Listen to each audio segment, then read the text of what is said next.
आपने कभी सोचा है कि आज के समय में बहुत से परिवार चाहे कितनी भी मेहनत कर लें, आर्थिक रूप से बस एक ही जगह पर क्यों अटके हुए महसूस करते हैं?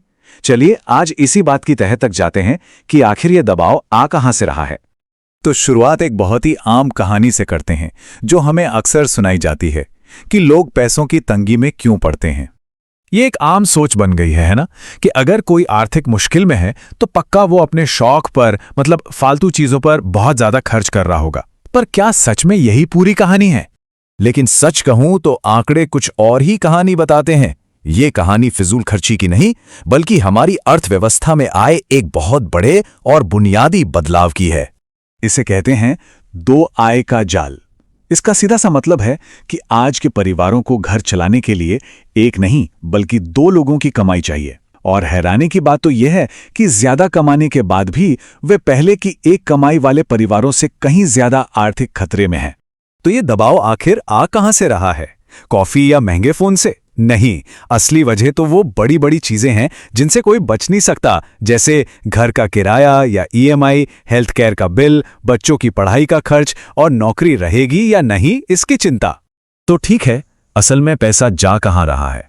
आइए इन नई और बड़ी जरूरतों को जरा और गहराई से देखते हैं।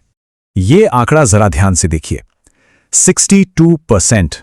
इसका मतलब है अमेरिका में हर 10 में से 6 से ज्यादा लोग अगर दिवालिया हो रहे हैं तो उसकी सीधी वजह मेडिकल बिल और बीमारियां हैं। ये बात अमेरिकन जर्नल ऑफ मेडिसिन की एक स्टडी में सामने आई है। और पता है, ये कोई आज की समस्या नहीं है। जैसा कि ये ग्राफ दिखा रहा है, सिर्फ 2 साल में 2005 से 2007 के बीच मेडिकल बिल की वजह से कर्ज में डूबे लोगों की संख्या 34% से बढ़कर 41% हो गई थी। मतलब ये संकट काफी समय से बढ़ रहा था। और हां, अगर कोई ये सोच रहा है कि इंश्योरेंस करवा लिया तो सब ठीक है, तो वो भी एक बहुत बड़ी गलतफहमी है। सच तो ये है कि इंश्योरेंस होने के बाद भी कई परिवार मेडिकल खर्चों के भारी बोझ तले दब जाते हैं। ये टेबल असलियत को बिल्कुल साफ कर देती है।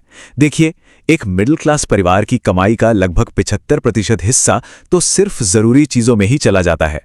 अब ऐसे में जब महंगाई जरा भी बढ़ती है तो उनके पास कोई रास्ता नहीं बचता। ये जो दबाव है, ये सिर्फ आज की जरूरतों का नहीं है, इसका असर हमारे भविष्य पर, खासकर रिटायरमेंट प्लानिंग पर भी पड़ रहा है। पहले जमाना अलग था। तब रिटायरमेंट की सुरक्षा कंपनी देती थी, एक गारंटी वाली पेंशन के तौर पर। अब सब कुछ बदल गया है। आज रिटायरमेंट की पूरी जिम्मेदारी और शेयर बाजार के उतार चढ़ाव का सारा जोखिम नौकरी करने वाले के कंधों पर है। और ये पेंशन सिर्फ एक फायदा नहीं थी, बल्कि ये एक बहुत जरूरी चीज थी। इससे कंपनियां अच्छे अनुभवी लोगों को अपने साथ जोड़े रखती थीं और कर्मचारियों को भी अपनी लंबी सेवा के बदले एक सुरक्षित भविष्य का भरोसा मिलता था। तो सोचिए, एक परिवार जो पहले से ही अपनी आर्थिक सीमा पर जी रहा है और तभी अचानक कुछ ऐसा हो जाए जिसकी किसी ने उम्मीद भी न की हो, तो क्या होगा? ऐसी ही सिचुएशन को समझाने के लिए एक कॉन्सेप्ट है, ब्लैक स्वान इवेंट। मतलब कोई ऐसी घटना जो पूरी तरह से अप्रत्याशित हो, जिसका असर बहुत बड़ा हो और जिसके होने के बाद लोग बस यही सोचते रह जाएं कि अरे ये कैसे हो गया। अब यहां सबसे जरूरी बात समझने वाली ये है कि एक ऐसे परिवार के लिए जिसके पास कोई बचत नहीं है, कोई बड़ी मेडिकल इमरजेंसी या अचानक नौकरी का जाना उनके लिए एक पर्सनल ब्लैक स्वान की तरह है। एक ऐसी तबाही जो शायद आनी ही थी। ये सिर्फ थ्योरी नहीं है, ये लोगों की असल जिंदगी की कहानियां हैं। जैसे इंडियाना पुलिस की ये कहानी, एक कार एक्सीडेंट और बिल आया $1.5 लाख से भी ज्यादा। सोचिए, एक हादसा किसी की पूरी जिंदगी की कमाई को कैसे एक झटके में खत्म कर सकता है। तो जब हम इन सभी बातों को एक साथ जोड़कर देखते हैं तो एक बड़ी तस्वीर सामने आती है, और वो है पिछले कई दशकों में हुए जोखिम के एक बहुत बड़े बदलाव की। वह ये है कि पहले बड़े बड़े वित्तीय जोखिमों से, जैसे बीमारी या बुढ़ापे से बचाने की जिम्मेदारी कंपनी और सरकार की एक सुरक्षा छतरी की तरह होती थी। लेकिन अब वो छतरी हटा दी गई है और सारा का सारा जोखिम आम इंसान पर डाल दिया गया है। तो ये सब हमें एक बहुत ही बड़े और जरूरी सवाल पर लाकर खड़ा कर देता है।